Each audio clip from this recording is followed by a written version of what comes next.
Thank you so much. I think it's also very clear that the confidence in Kenya has not been shaken, and that is why we are here, where the president is launching this new line. Kenya is stable, and we are sure that we are going for greater heights.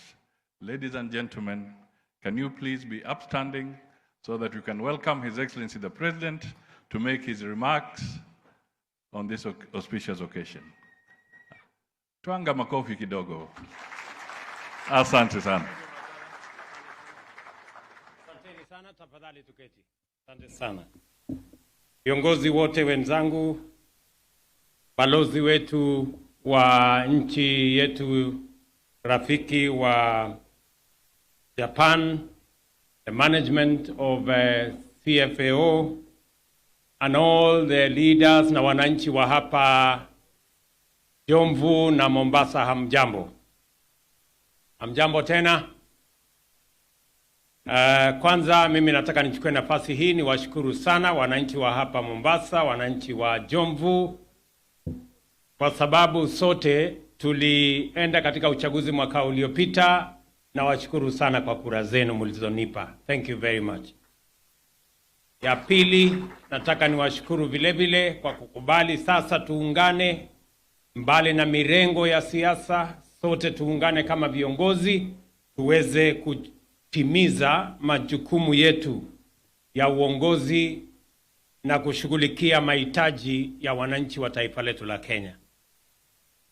Nimefika hapa katika hafla hii kwa sababu ni ya muhimu katika mipango ya taifa letu la Kenya na vile vile mipango ya bottom up. Tulikubaliana ya kwamba tunataka kupanua sekta ya manufacturing.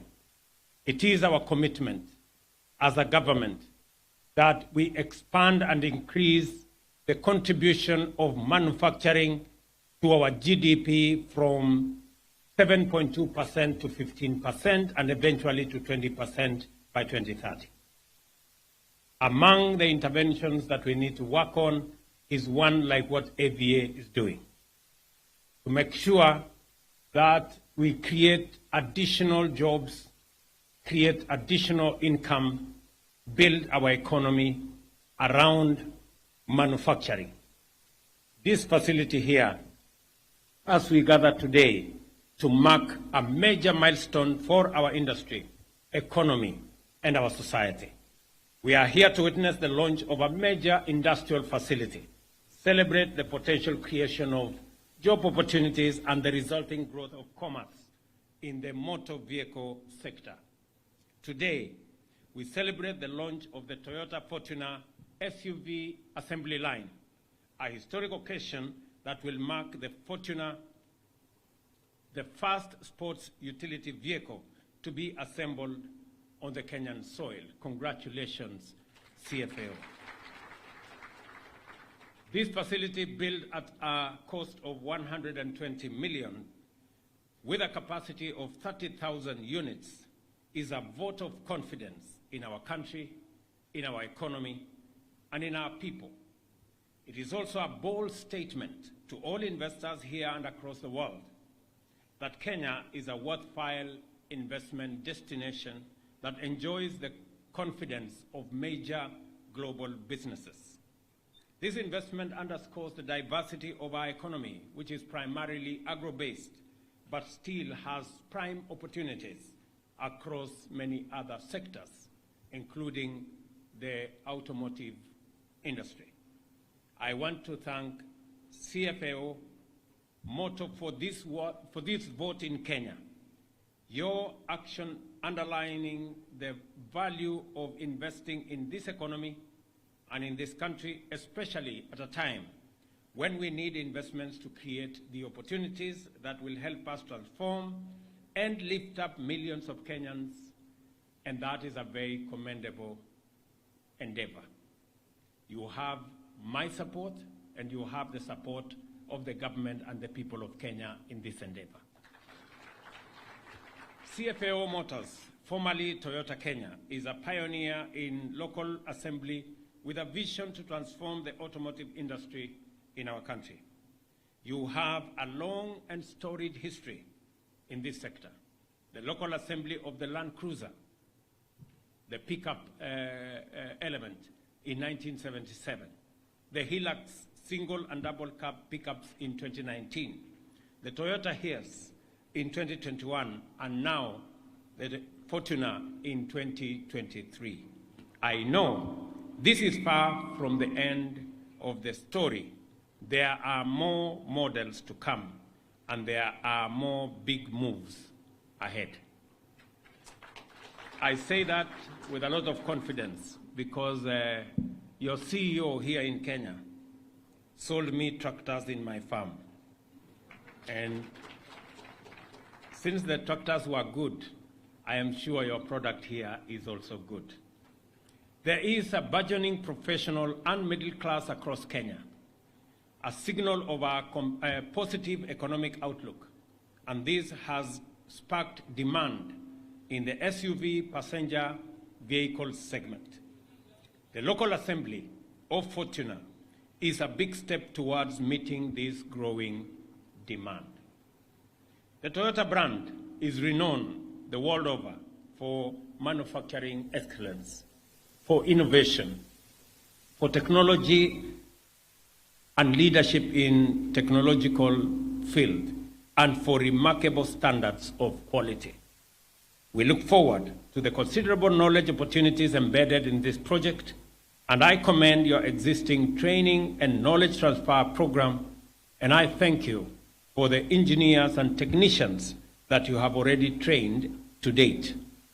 I have come across many young Kenyans as I went through the assembly lines from our TVETs, from our colleges, from our universities. It is a refreshing moment that an additional close to 100 of them will be hired when this assembly line rolls into being. I am pleased to hear that you also upskill local manufacturers through capacity building in technology and production know-how to achieve global standards for our local content. This will raise quality assurance on locally produced products in line with Toyota Motors Corporation's assembly standards, which are possibly the most rigorous in the world. I also note with great pleasure the AVA Academy, which is supported by the German government. Automotive manufacturing and assembly in Kenya is a sector with immense potential.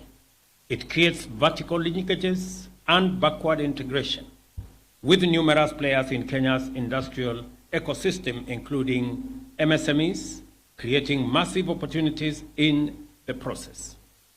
I was pleasantly informed that you are looking at increasing the components that will bring local content from 20% to 30%. It is our belief that as we engage in this sector, more and more capacity is going to be built so that we can increase the level of manufacture. Those in level 1 should move to level 2, those in level 2 should move to level 3, and eventually we want to manufacture these vehicles from scratch here in Kenya. Let me give you some good news. We are in the process of engaging to acquire 5,400 motor vehicles for our security agencies.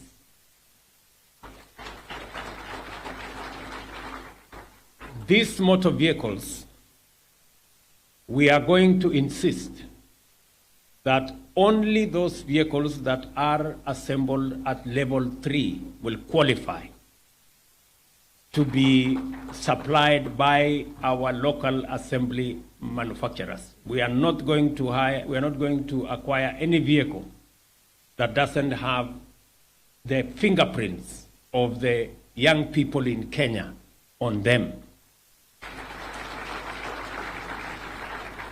Automotive manufacturing and assembly in Kenya is a sector that has, as I said, immense potential.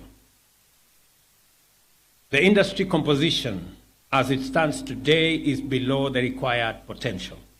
We have only one original equipment manufacturer, 5 motor vehicle assemblers, and 32 registered motorcycle assemblers, 27 being operational, of which 14 specialize in electric motor vehicles.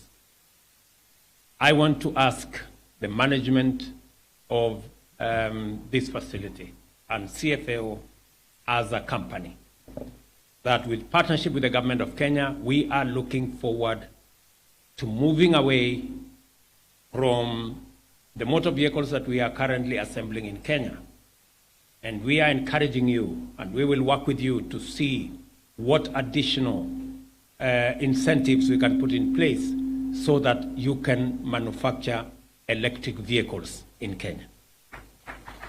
We think there is great opportunity, there is tremendous potential for us to manufacture e-vehicles, e-buses, and the whole array. And with you, we can develop the infrastructure to support e-mobility in the Republic of Kenya as we eliminate carbon footprint across all sectors. The industry composition as it stands today, as I said, is below potential. And these many players that I have talked about have a combined annual capacity of 46,000 vehicles and 300,000 motorcycles, respectively. However, all the assemblers are operating at between 20 and 30% capacity. This is the time to reverse this and to tap into the full potential of the manufacturing capacity of all the assemblers in Kenya. Towards this end, the government has put in place a policy, a legal framework, and automotive standards, as Moses said, KS 1515. However, the implementation of this policy has delayed due to various emerging issues. Let me record here that I did already instruct Moses Kuria and his team to work with stakeholders to solve outstanding issues within 120 days, and Moses, already 25 days are gone. So you have less than 100 days now. I am happy to hear that there is impressive progress that has been made, and you, stakeholders, have already submitted your proposals and draft bill to Moses, ready for public engagement. I expect the Cabinet Secretary to table the same in Parliament, to table the same in Cabinet, onward to Parliament, and I'm happy the Leader of Majority here, and I hope the members of Parliament who are here are going to support that move so that we can create better, more opportunities for the young people of our nation and for ourselves to tap into this great industry. The government is implementing the local content policy and the Buy Kenya, Build Kenya policy. We have developed the preferential procurement master roll number 1 of 2022 that promotes the uptake of locally produced products in public sector. With the launch of this facility, the SUV choices available to the government of Kenya have increased.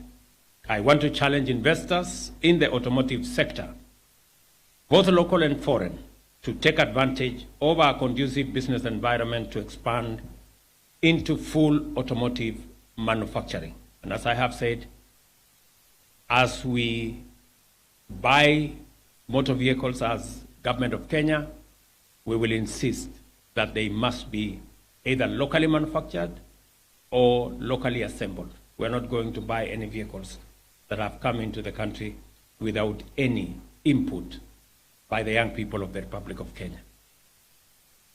By the way, Kenya needs a Mwananchi car, a game-changing car that most Kenyans can afford and use to grow their hustles. You can explore this joint venture and create synergies and support each other to make this happen. I invite all of you to invest in Tier 1 component manufacturing and eventually set up a fully integrated and manufacturing plant in Kenya for the Mwananchi car. It is now my pleasure, ladies and gentlemen, to thank all of you for being present in this gathering. To the people, the great people of Mombasa, I want to assure you of our commitment that as we build the whole ecosystem around manufacturing, we will continue to focus on expanding job opportunities available for the young people of Kenya. This morning, because we want to grow the blue economy, that is the biggest contributor of the economy in the coast region, I am happy that a locally assembled boat that will cost less than what is imported is in the works. I want to promise, and the Minister for Blue Economy is here, that we are going to work with you so that we can tap into those facilities to be able to promote our local fishing industry in the coast, and for purposes of elevating the contribution of blue economy to our economy from currently about 15 billion Kenya shillings to 100 billion shillings in the next 3 years. We believe facilities like the one you're building to be able to give us boats that young people in this area can use. This morning, I did give out a check of 150 million shillings for the young people of Mombasa County, for them to expand their capacity, to buy additional fishing gear, to engage in training, both as coxswains and also as fishermen, so that we can unlock the big, huge potential that exists in the blue economy in the Mombasa County and in the coast in general. I also have given an undertaking along the same line that we have committed to complete the Liwatoni fish processing facility. We have committed 650 million shillings. I have instructed for the release of the first 300 million shillings in the next 1 month, because we want to unlock the potential, as I have said, of the blue economy, use the ocean resources to be able to create more jobs, drive the economy of this county, and also provide food security for the people of Kenya. Let me also say that as we engage in that, the other infrastructure that is required, including here in Likoni, where we were building a fish market that has stalled, I want to assure you that we will unlock that, and we want to complete the that fish market in the next 3 months. I also want to promise the people of Mombasa, here in Kidongo, that we are going to put 100 million shillings there to build a fish landing facility complete with cold rooms, so that we can provide opportunities for the young people of this county and for the people of Mombasa to tap into the blue economy ecosystem, to create jobs and be able to enhance our food security. Together, we're going to move ahead. I am very confident. I have listened to the governor of Mombasa. I have listened to the members of parliament in this region. And I think we are all agreed that in our political equation, as a democracy, as a people who believe in constitutionalism and the rule of law, there cannot be space for violence in our political equation. We must, as a people, as a country, that it is not going to be business as usual. It is not going to be part of going forward as a nation, that we can engage in politics that destroys property, that causes loss of life, that destroys public infrastructure, that is not going to be the way. And whatever it takes, we must do together as a nation to make sure that we build our country, we provide opportunity for the young people of our nation. And I am very happy that in Mombasa, In the last 8 months, we have hired another 500 teachers to teach the children of Mombasa County. And I want to give my assurance to the people of Mombasa that as we build Kenya, Mombasa will be front and center, making sure that we move along together.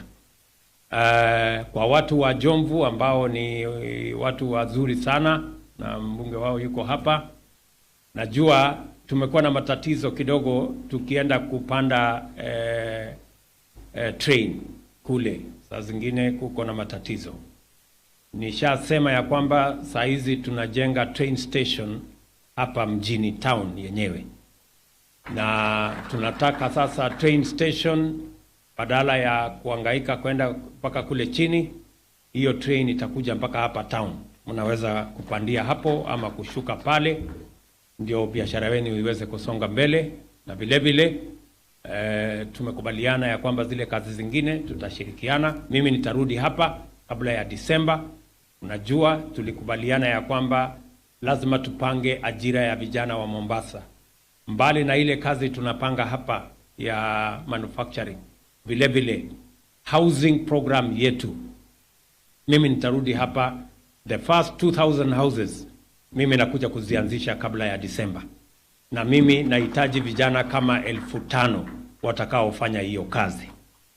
Mwanze kujipanga, pale kuna nafasi za ajira, watu plumbers, electricians, engineers, architects, masons, carpenters, wale wengine wote, watu wa kuhesabu pesa, wale wa kufanya mambo hiyo ingine yote, wakuwe tayari pale. Ndio? Watu wa Mombasa mko tayari? Ama nyinyi ni wale wa kuchagua jembe? Mko tayari? Si tulisema kazi ni kazi? Ama tulisemaje? Tulisema kazi ni kazi. Ukipata kama hii hapa si unafanya? Kama ni ya kufunga nut si unafanya? Kama ni ya kufunga waya si unafanya? Kama ni ile ya electrician si mnafanya? Ama ni aje? Mombasa tuko pamoja. So nitarudi hapa kwa shughuli hiyo, na pia tumekubaliana ya kwamba kila ward, na mimi najua MCAs wako hapa, kila ward tutaweka ICT hub, kwa sababu pale tunataka kutengeneza kazi ya mtandao. Tunataka mtu wa Jomvu akiwa ward yake anaweza kufanya kazi Marekani akiwa pale, na anaweza kulipwa na dola akiwa hapa Jomvu, lakini anafanya kampuni yenye iko Marekani. That is what we want to do, and that is why we are deploying 100,000 extra kilometers of fiber optic, so that we can leverage on technology, we can leverage on the East space to create additional job opportunities for the young people of our nation. Mimi nataka niwaeleze wa Kenya tutashirikiana pamoja, na nitarudi hapa tena kwa shughuli ya watu wa Mombasa. Bado tuko na kazi ingine kule ya shipping line ndio tunataka kwenda kufanya, lakini nitarudi hapa tena. Na wapenda sana na watakia baraka ya Mungu.